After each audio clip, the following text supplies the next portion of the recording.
Reels वाली बहू। प्रज्ञा को रील्स बनाने का बड़ा ही क्रेज है और वो दिन भर रील्स बनाती रहती है। खाते पीते घूमते फिरते घर में कॉलेज में रील्स बनाने के कारण प्रज्ञा पूरे कॉलेज में हाईलाइटेड है।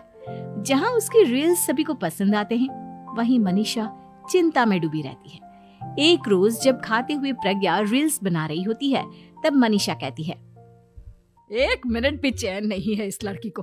ये नहीं कि खाना तो आराम से खा ले, लेकिन नहीं, अरे थोड़ी देर रील्स नहीं बनाओगी तो आसमान नहीं टूट पड़ेगा। अरे मम्मी, इसी को तो कहते हैं डिटर्मिनेशन। तुम नहीं समझोगी ये सब। हे भगवान, इस लड़की को सद्बुद्धि दे। जब देखो तब टेढ़ा बाका मुंह बनाती रहती है। मनीषा की बात का प्रज्ञा पर जरा भी असर नहीं होता और वो खाते खाते रील्स बनाती रहती है। दिन बीतने लगते हैं और देखते देखते प्रज्ञा का कॉलेज भी खत्म हो जाता है। आए दिन कोई ना कोई मनीषा को प्रज्ञा की शादी करवाने का सुझाव दे जाता है। सब ठीक ही कहते हैं, प्रज्ञा की शादी कर देनी चाहिए। अपने घर के काम काज में व्यस्त हो जाएगी तो खुद ही ये रील्स और नाच गाना बंद हो जाएगा। मनीषा और प्रेम प्रज्ञा के लिए एक अच्छा लड़का ढूंढने लगते हैं और तभी विकी का रिश्ता प्रज्ञा के लिए आता है, जिसने प्रज्ञा को उसकी रील्स देखकर पसंद कर लिया था। अगले दिन विकी अपने माता पिता के साथ प्रज्ञा के घर पहुंच जाता है और प्रज्ञा साड़ी पहने हाथों में चाय की ट्रे लिए उनके सामने आती है। जब विकी को पसंद है तो हमें भी बहू पसंद है। बहन जी, आप बारात की तैयारी कीजिए। एक बार लड़का लड़की अकेले में बात कर ले तो अच्छा रहेगा। हाँ हाँ, क्यों नहीं। मनीषा विकी को प्रज्ञा के कमरे में भेजती है, जहां प्रज्ञा पहले से ही रील्स बना रही होती है। तभी विकी कहता है, आ गए आपके साजन जी। हमारे साथ ये रील्स कंप्लीट करती तो और भी अच्छा रहता। अच्छा जी, अब आ ही गए हैं तो बना ही लेती हूँ आपके साथ। दोनों मिलकर रील्स बनाते हैं।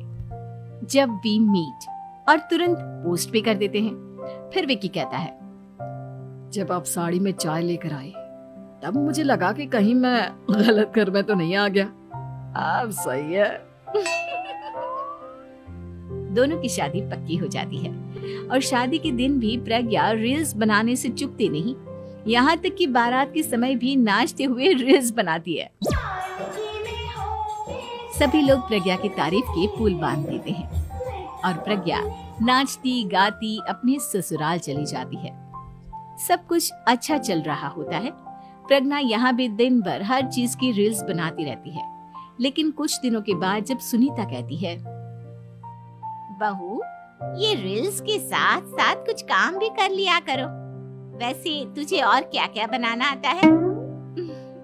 मम्मी जी, वैसे तो सब कहते हैं कि मैं सब कुछ अच्छा बनाती हूँ, लेकिन मुझे लगता है कि मैं मैगी अच्छा बना लेती हूँ। हाँ, कॉफी भी अच्छा बना लेती हूँ और मुंह तो सबसे अच्छा बना लेती हूँ। हैं? अच्छा अच्छा। सुनीता अपना माथा पकड़ लेती है और कहती है, बहू, कुछ खाना बनाना भी सीख लेती।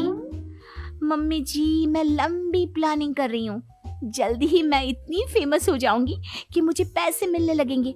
हम दोनों सास बहू राज करेंगे, राज। नौकर काम करेंगे और लोगों की तो लाइन लगेगी हमसे मिलने के लिए। तेरा दिमाग खराब हो गया है क्या बहू? हंसी मजाक तक ठीक है, लेकिन इस तरह घर नहीं चलते। जितना जल्दी हो इस घर के तौर तरीकों को सीख लो। प्रज्ञा मुंह घुमाकर चली जाती है और तुरंत उसी वक्त एक रील बनाती है।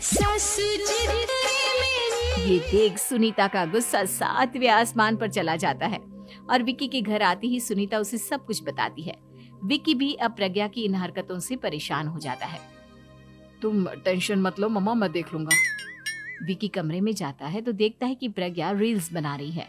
विकी बड़े ही प्यार से प्रज्ञा से कहता है, प्रज्ञा, इन सब के लिए मैं तुम्हें मना नहीं कर रहा हूँ, लेकिन फिर भी हर वक्त तो ये अच्छा नहीं लगता ना।